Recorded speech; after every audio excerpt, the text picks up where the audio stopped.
So I am on my way up to Valhalla viewpoint, and I just wanted to tell you there are lots of these, well, at least some of these old,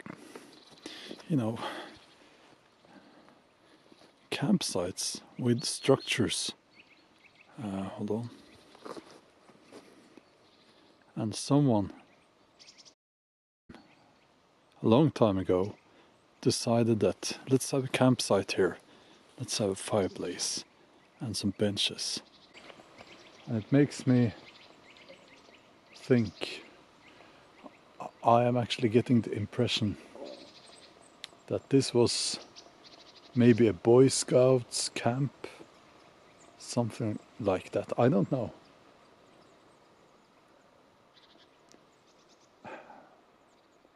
I don't think kids are much out in the woods anymore. I think they are spending far too much time in front of a screen. But okay, I'm going to walk up to the viewpoint now.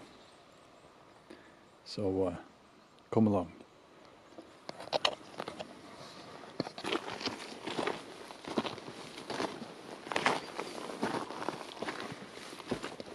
So this is quartz, and we have a lot of that in the lying around. And if you think about how the Vikings lit their fires with flint and steel, flint is not in Norway a natural, you won't find it here. So you should rather think of a quartz and steel fire lighting method. Well, it's the same method, of course, but they would probably have been using quartz, not so much flint, except from what they could get their hands on while trading, of course.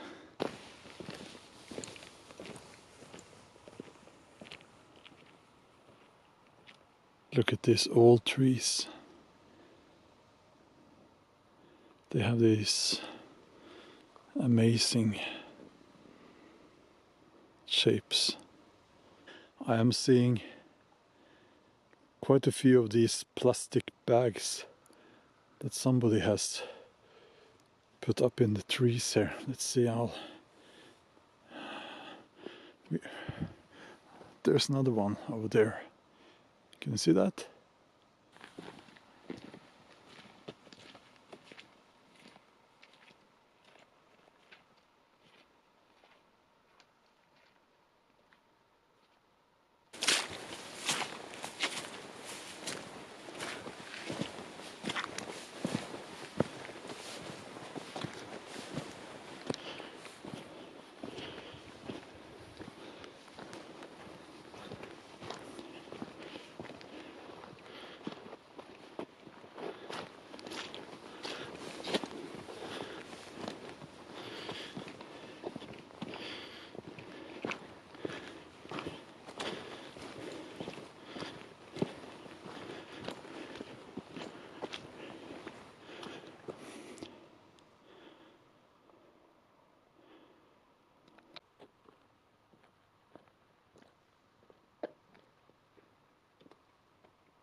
Yeah, so I'm inside of the lean-to or the shelter, whatever you want to call it.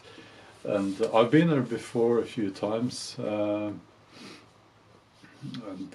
yeah, the people who put this up and who are maintaining this place, they are obviously putting a lot of effort into it.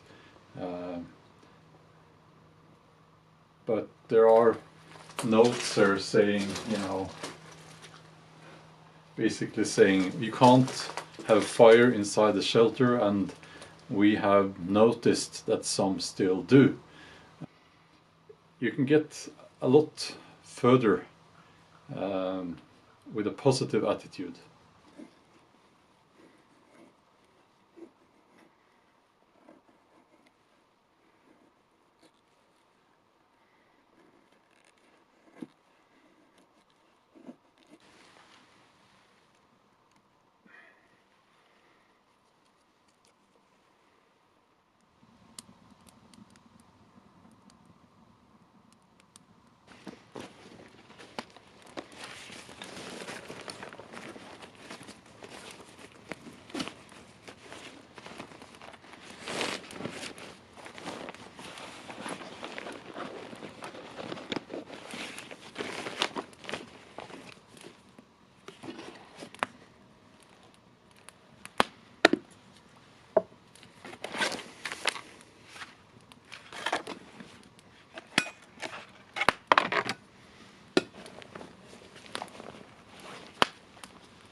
Okay, so while we're waiting for the water to boil, I just wanted to talk to you, to chat a little bit about something that's been on my mind lately. Well, first of all, yeah, just wanted to show you this. I got this at the airport, and I'm going to write some notes here. It's awesome, very beautiful. So I'm not saying I'm going to keep a journal of every hike, but it's I like to, well, because of my books, obviously I write notes all the time, but I'm also going to try to, you know, write down some notes about nature and changing seasons. Actually, that's those notes are going in this book here. Okay, yeah. So what I wanted to talk to you about is something that's been bothering me, and it's been on my mind, as I said, and it's, well, I think the correct term is autonomy. We don't, I don't know what that would be in Norwegian right now, but autonomy and things like autonomy, it's about an independence. Now, I'm seeing that the society are moving towards less autonomy, okay? And I'll tell you why, and I'll tell you also why that bothers me. I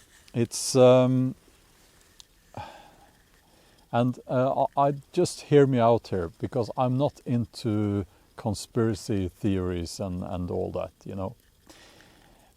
Let me give you an example of a situation where you have a very little autonomy. Obviously, if you are in jail, but I don't know anything about that. So, but airport security. Some people who actually know about this, they call it a theater, because it's not, what they're doing is not really useful, and it's not really about security. It's about giving people a sense of, first of all, giving people a sense of security, and secondly, or maybe that's the most important thing, to kill the sense of autonomy before you get into the airplane, because they want people to be obedient in that situation there in an airplane. For obvious reasons, but also it's a bit disturbing. So that would be a situation where you have almost no autonomy, no rights to your own movement and, well, some would say even body, but, well, you do have rights, of course, when it comes to that, but not everybody is aware of that. Another situation where you have total autonomy is a situation like this. You're out in the woods, you're walking about, and you're minding your own business, you're doing what you like. You can sit down and have a campfire, well, not in summer, because that would start a fire, burn down all the forest, but you get my point here. So in daily life, I'm seeing people giving up their autonomy. I'm seeing that obviously on the internet, through our cell phones, through Google. Some people would say, well, most people would say, oh, that's okay, I don't have anything to hide. And my response is, I've worked as a therapist, and I can tell you, I've never met a human being who has nothing to hide. Everyone has something to hide, believe me. So we are giving up our autonomy on the internet, We are giving up, we are willingly buying cell phones that will listen to our conversations even when we're not talking on the phone. And I'm also seeing this in a willingness among especially young adults, a willingness to be dependent on chemical substances. Okay, that scares me because I'm not a liberal when it comes to those issues, and I think what we're seeing now is just the start of something that, well, people will be in a few years, well, 10 or 20 years, they will look back and they will say that liberal way of thinking we had back then, that was very foolish. So I'm seeing people giving up their autonomy, their bodily autonomy, willingly through substance abuse. And I'm seeing people also in social interaction giving up their autonomy, especially among like teenage people, teenage girls especially. They are very often, it's very important to them to be liked and to have friends. And the whole thing about to be successful, you need to be a person with many friends. It's very damaging. It's an unwise idea because it makes people spend time with people who are not their friends. And it's not okay. The water is boiling. Now, last time I burnt my fingers a little bit, so I'm not going to do that again. Hold on. Okay. Yes. I'll just put it here for a while. Okay. Now, here.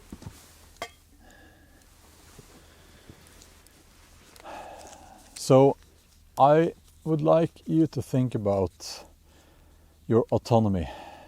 I don't want to come across as someone who knows better.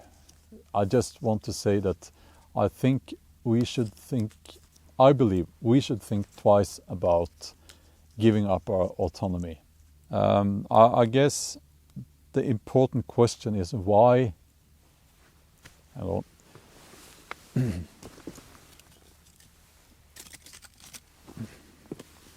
The important question is, why is autonomy important? Why should we have autonomy? Well, that's very easy to answer, really. It's something, I mean, if you look at human history, we've traditionally had two classes of people. We had free people and we had slaves. And a person without autonomy is a slave. So a slave has no autonomy. And you would be surprised how, if you look at history, it's quite evident that the slaves themselves looked upon their situation, not always, but surprisingly often, they would look at their own situation as slaves as natural, the natural state of things.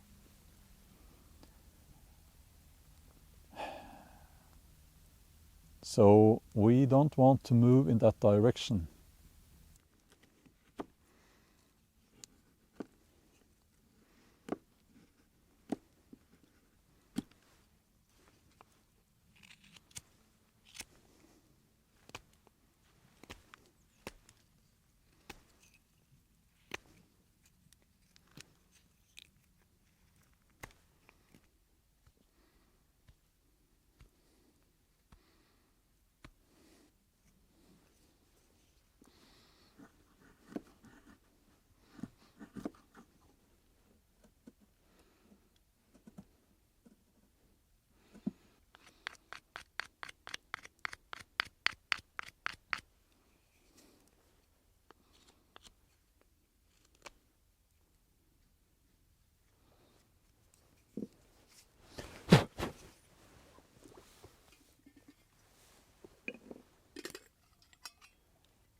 I just moved the camera so that you can enjoy the view behind me.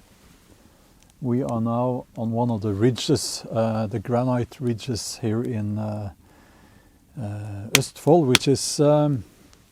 which is the southeastern part of Norway. And what you're seeing behind me is Oslo fjord, the fjord of Oslo. And if you would sail out that way, let's see, yes, you would come to right up out there. That's the North Sea. You'll have to get around the southern tip of Norway first, of course. Yeah, so we are, well, I didn't get to sail much to use my sailing boat much this summer. And now I just put it, well, I had it, it's on land now, waiting for summer. It was, I didn't have much time off this summer because of my book. But that's the way it is sometimes, you know. When I say I didn't have much time off, I think it's more correct to say I didn't have any time off.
Okay.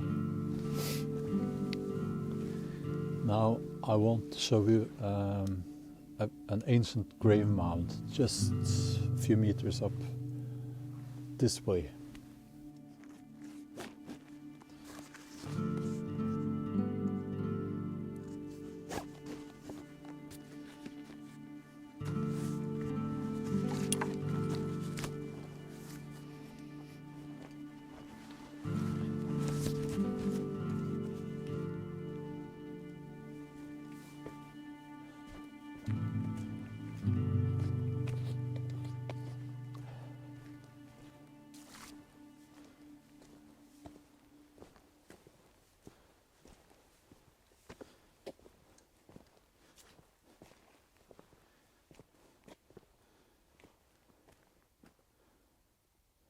So this is the grave mound, and they say it's about 3,000 years old. And it was restored, as they say, in the 50s. I don't know, but maybe, you know, back in those days they didn't really always have the knowledge how to preserve sites like this. So I don't know, but I don't think it looked like this. My guess is the surrounding rocks were kind of during the restoration just piled on top to form a mound like this. Let's take a closer look. So you can find a lot of these mounds in these woods, and my guess is that the ones that we have found are typically on ridges like the one I'm on right now. So my guess is that the reason why the mounds that we have left are all on ridges like this one is that there were more mounds, but the ones closer to the farmland, I think they took the stones to make fences and so on well, the maybe later or even earlier medieval ages, because this is Bronze Age, and even for the Vikings, these mounds, you know, they were ancient, and maybe, I don't know, but maybe not, well, at least after Christianity, not respected. That's my guess.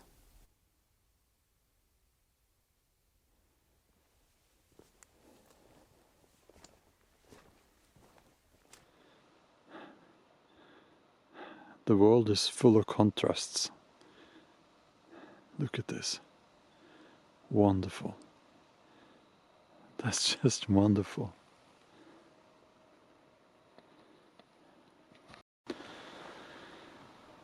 Okay, so now I'm thinking, could it be that these plastic bags, some of them, if not all of them, they look a lot like bags with sunseeds. I mean that birds eat. That you used to feed the birds, the wild birds. And we had, was that last winter or this winter? I can't remember. A very cold winter. Could it be that some friendly soul has been out here and hanging all these bags there with sunseed and for the birds? Is that possible? So I am now on a field, and I think I know who owns this field. It's a vast field, and I think they had their horses here during summer.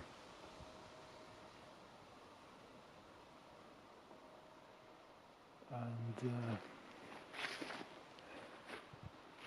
I'm going to walk this way, behind me, that way.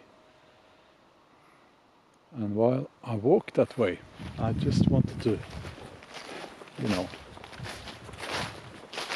again share a few thoughts. First of all,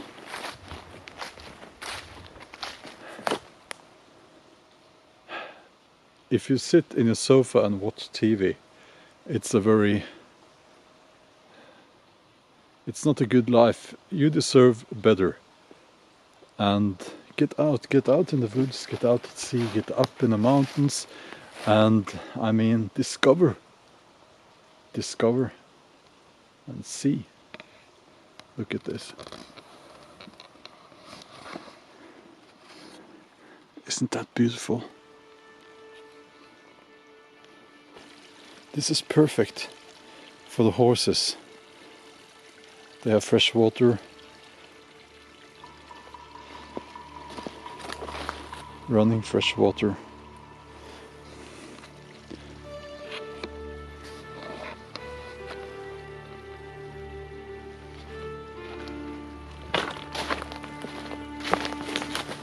Let's see.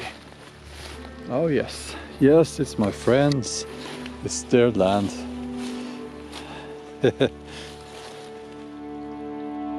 It says that the male sheep can be bossy. Keep the gate closed.